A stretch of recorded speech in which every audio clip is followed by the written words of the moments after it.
Hello everybody and welcome back at the Daily Creative Challenge. I'm your host Clary and I'm here for this new challenge together. So today we're going to be working on creating a wrapping paper and we're going to be creating our own pattern. If you joined the challenge before, you know that the theme of the week is a gift shop. If not, that's completely fine. That can be your very first challenge. That's also completely cool.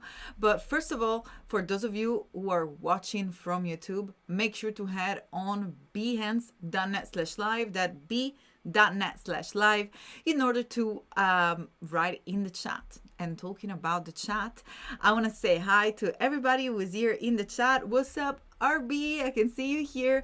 Also, I can see Frank Baum, Annika, nice to see you, Christelle, George Carmona, Wade helping us out with all the amazing clickable links. So make sure to keep your eyes peeled in the chat because Wade is going to share all the useful links, starting from the landing page, which is the page where you will get all the info regarding these wonderful challenges. So make sure to head on behance.net/challenge/illustrator in order to learn more. And I'm going to jump right there real quick myself. Here it is. Boom, here we are. So I want to see who else is in the chat. Erin, Kushi, Jessica, Aroka, Z by HP. Nice to see you. Thank you so much, Umakern, for joining us. And as usual, let me know where you're watching from. As you probably tell from the accent, I'm Italian. Although actually right now I'm British Italian because I naturalized as British, but I am in Manchester, UK. And I can see Anthony from Suffolk. Fantastic. Right, so in the meantime, while you're all telling me where you are watching from, I want to tell you a little bit of Gimme saying watching it from my house. That's super cool. We have Arokia from Singapore. That's so amazing. India in the house with Kushi. So good. So once you join the challenge, the behance.net/challenge/illustrator, you'll be able to click on the big blue button in order to get the reminder. Also browse the previous challenges. So if you're joining in today for the first time, that's absolutely cool. Everything is recorded. There are going to be 2 more weeks of encore. So you're going to be able to follow along and create all this wonderful design that we've already created together. Social media templates, icon design, postcards, backgrounds, newsletters, scrolling photo. We've done a lot of work. Yesterday we're here with a custom slide deck, and also today, as I said, with a wrapping paper. And remember that each one of these challenges comes also with a fantastic little freebies, which is the starter file to allow us to get started with these challenges. And in order to do so, of course, all you have to do is to click on the get started, which is relative to the challenge that you're taking, and then once you click on that button, you will have a new link opening on your browser of choice showing the file. This file is called Clady08 wrapping paper. You can copy it to your work, or if you're looking for a download button, simply click on it and you'll be able to click on download. Now, while hopefully everybody's sketching up and downloading today's starting file, I want to also remember one of the fantastic part of these challenges, which is the community chat. You can click here under the main landing page on community chat, or join the Discord channel here at bit.ly/A Discord.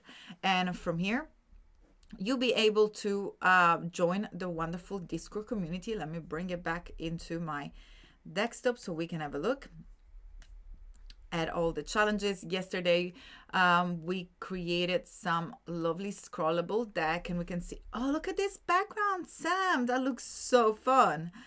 I love your work. As I said, I'm happy to show you all these different techniques and tools, but I love to see when you guys take these techniques and use it in your project. In fact, these creative challenges are perfect for you to learn new techniques and sharpen your skills. If you're a beginner, you can get to know how the app works. And if you're already comfortable with the app, you can create your new portfolio piece or maybe some new marketing material. Fantastic. And again, if you're watching from YouTube, join on behance.net/live of b.net/live. And we have Wade sharing all the different links for Discord and for the landing page. Fantastic. Akroya is saying it's 2:33 a.m. Oh gosh, that's true dedication to your work. Congratulations and thank you so much for sharing your time with us. Megan, nice to see you. Christina from Denmark. Thank you so much for joining us. Hi, Stoney. Right, so if you can see here, the feedback challenge is the channel in which you will submit your work. But let's get started and let's do some work over here. So I'm going to go ahead and open Illustrator. Hopefully everybody by now has already downloaded the starter file so we can start working together, or you can simply watch and just relax and sit back, have your coffee, and then just catch up in your own time watching the replay. The first thing that I would like to do here is to click on the switch workspace icon on the top right on the screen. And once I do that, I'm going to go ahead and click on Reset Essentials. Now, the reason why I want to do that is because I want everybody to have the same starting point. So if we all do that, we start from an interface that looks the same for everybody. And then what we're going to do here is to click on the three dots located at the bottom of the toolbar in order to access more tool. So I'm going to go ahead and click on the three dots, and then on the flyout menu located on the top right of the panel, and select Advanced. Once we select Advanced, we will be able to showcase more tools that will appear. As you can see, the bar here, it basically, oops, where's my hand? Right here. It just got longer just because more tools are there now in the toolbar. And we're looking for a specific tool. So before we get started in work, I want to introduce you real quick what is in this workspace right now. We have different artboard for this wrapping paper. This one here that we're going to use to create our design. These squares, which are the one which we're going to be using to create our tiled pattern, and these two different artboard, which are going to be our wrapping paper. Now, if we use, we're going to use a lot the Artboard tool, which you can access from the little toolbar here. It's called Artboard tool. You can also access it by pressing Shift-O shortcut. Once we click on it, first of all, you have a large pattern here that all the artboard should be named. If you want to know how to name your artboard, simply click on it and then click on return. And as you can see here, you can name it whatever you want and you will have the size. So if you wish to change your size in inches, or if you know that you're going to print like an A3 or a specific size of paper for whatever you're going to be wrapping, you can customize the size as well. And then click on OK. Or it's always a good idea if you're sending it to a printer just to give him a ring and say, hey, I'm creating some custom wrapping paper. Can you please give me what is the best size for you to print? And then you can simply, again, press the enter and then insert your desired size. You can also, once you select your artboard, set the size by the properties panel over here. We have the width and the height, just right there. But let's get started and let's have some fun creating some assets here. As I mentioned, the theme of the week was a gift shop, which was all about fun. Yesterday, we decided that we were going to sell some roller skates. So today I wanted to show you how to create a rainbow, because I think that that really basically says in this shop, you can find all sort of paradise gift for everybody. How do you do that? How do you create a rainbow? Well, there are so many different ways in which you can do things with these wonderful apps, but I'll show you a very quick way in which you can create a radial circle in order to have that shape of concentric circle that creates the rainbows. Umacron is like, rainbows! Yes, let's get it done. So now that we have access to the advanced toolbar, remember, edit toolbar, flyout menu, advanced if you just joined.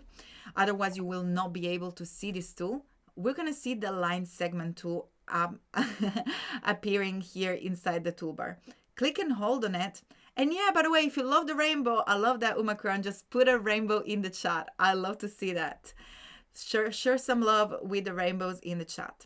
So click and hold on the line segment tool to see the contextual menu, and we're going to see this polar grid tool. Once you select it, your selector will change into this little cross ready for us to click and drag and create our little concentric circle. Before doing that though, I want you to double click on this tool on the polar grid because I want to show you the different options.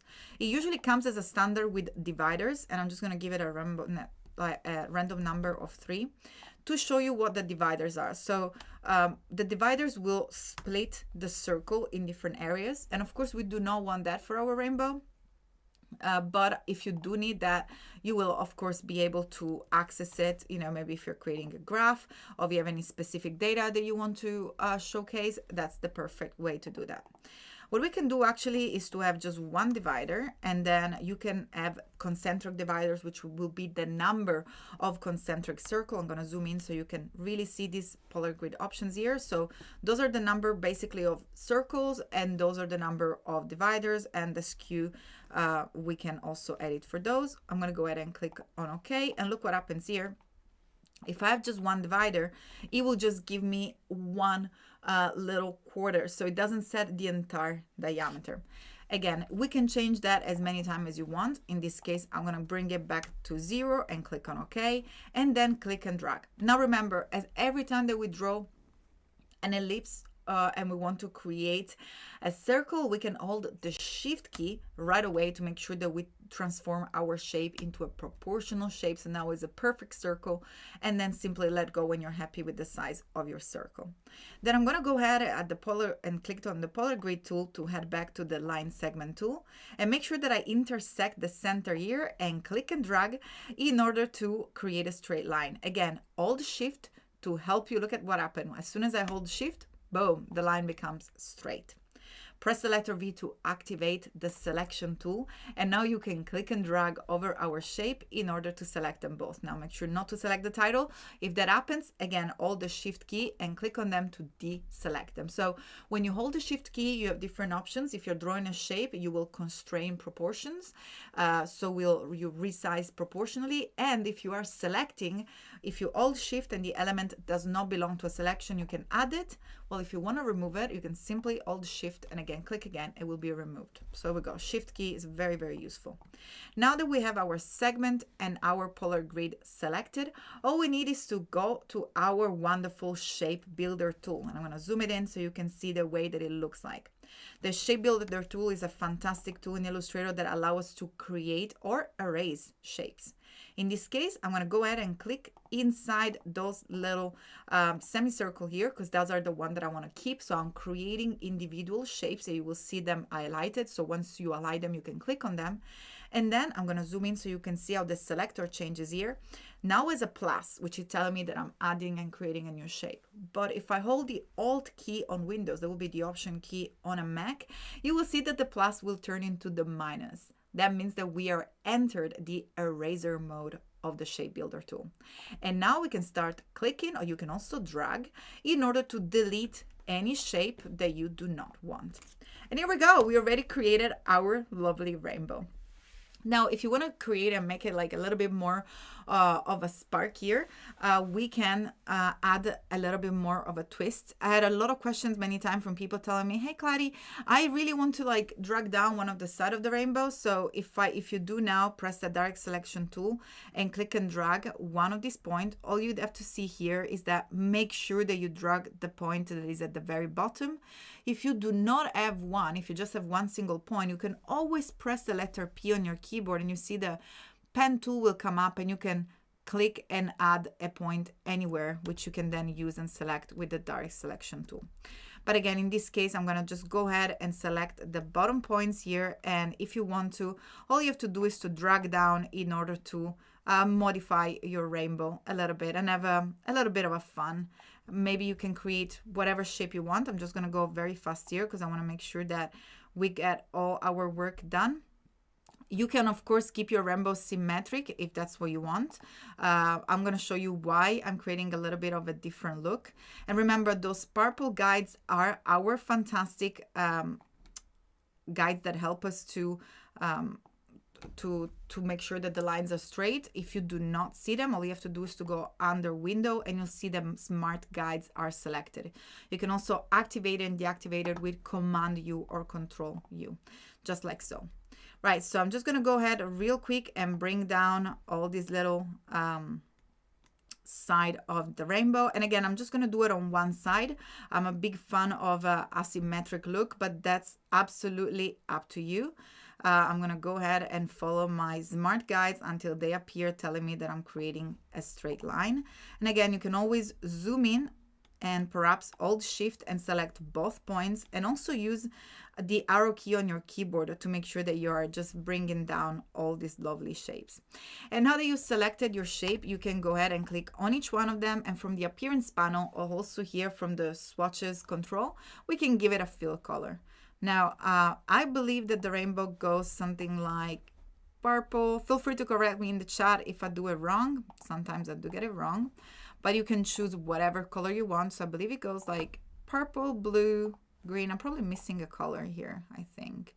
Purple, blue, green. Then we have the yellow, I think, and then orange and red. But that's fine. We use this orangey yellow that covers for both. But again, in that case, you probably would have used a polar grid. Again, go to the polar grid, double click on it, and make sure that you add 6 concentric dividers in order to add one more color, just like so. Right, I'm also going to go ahead and click and drag and select all the shapes, and then click to the stroke and select none to delete the stroke, and here it is. And real quick, I'm also going to create a little cloud by using the rectangle tool. So press the letter M on your keyboard to activate the rectangle tool, and then simply click and drag inward to make your corner rounded. So we created this little pill shape button, and I'm going to make it gray. And now by pressing the letter V to activate the selection tool and holding the option key, I'm going to go ahead and just simply create different copy, and you can resize them to create a little cloud just like so. Again, take your time and create as many different shapes as you want. Click and drag on over them to select them, and now we can use the Pathfinder and the Unite to create one single shape. And here it is. We got our little illustration done, ready to be used for our pattern. Command G to group your shape, and let's head now to our little square.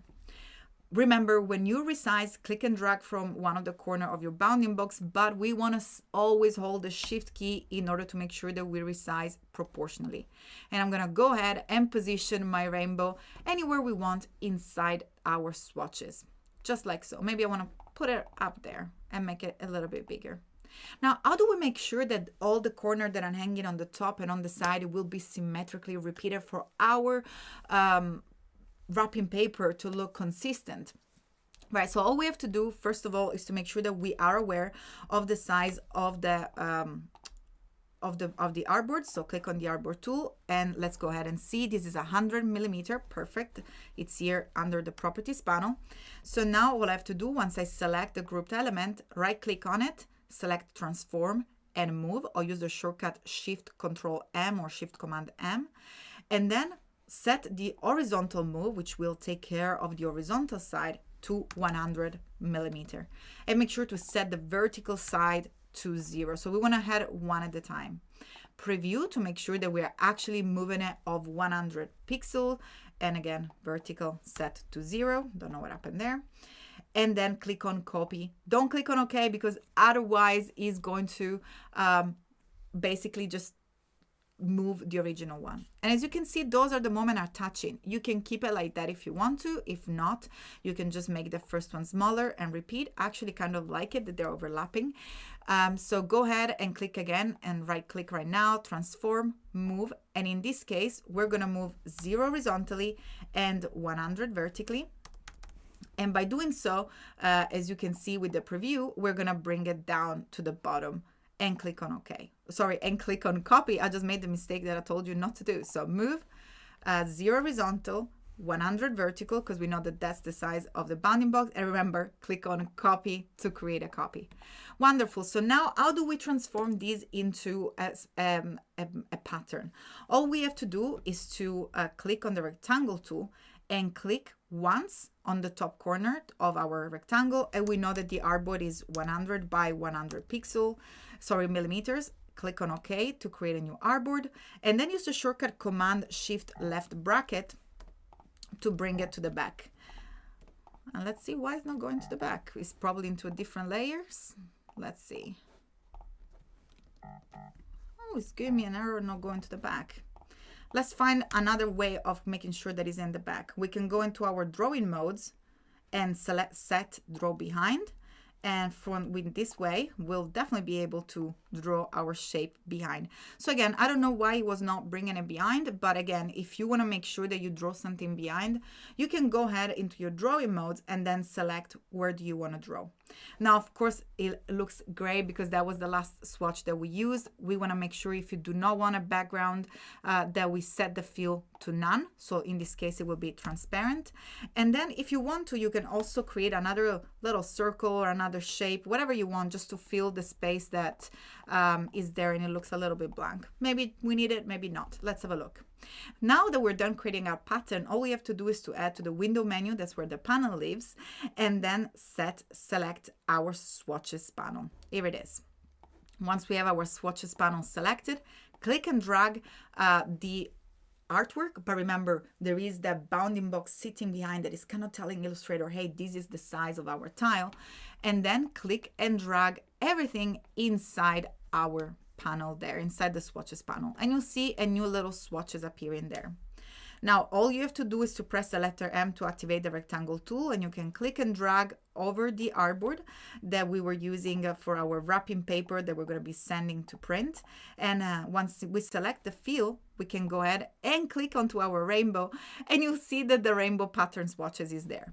Now what happens if we do not like that circle there? Where we can double click there and select the initial pattern, which is highlighted there, and simply delete it. So we can modify it already once we have created it.